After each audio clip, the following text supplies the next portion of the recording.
Whatever you would ask for in a child, he was definitely it. It's been almost 2 years since James Sash lost his oldest son, Amari Quarles. It's different now. You don't hear the voice no more. You don't hear the laughter, the smile. Everything that you would remember of why he was who he was is gone.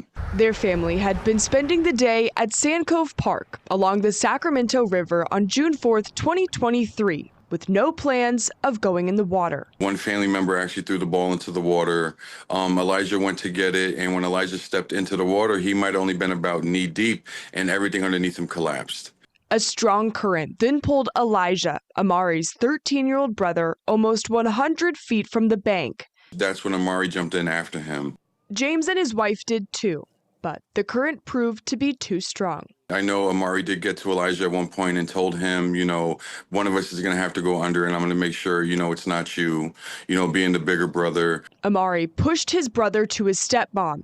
Then a current pulled him under. When Amari was going under the water, he actually pushed my wife's hand up as to say, you're not going to come down here with me either. Like this was his last, bit of strength, to make sure that, he did whatever he could, to even help her out. It was the last thing 15-year-old Amari would do, and it's that act that has defined how he'll be remembered across North America.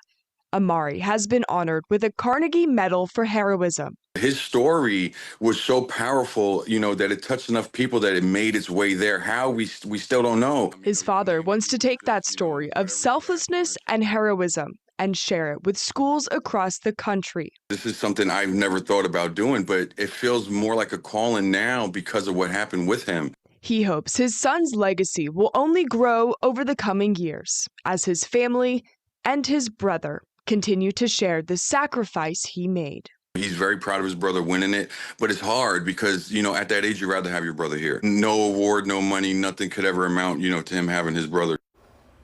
And Amari was a student at Natomas High School. His family says he was an honor roll student and a high school athlete.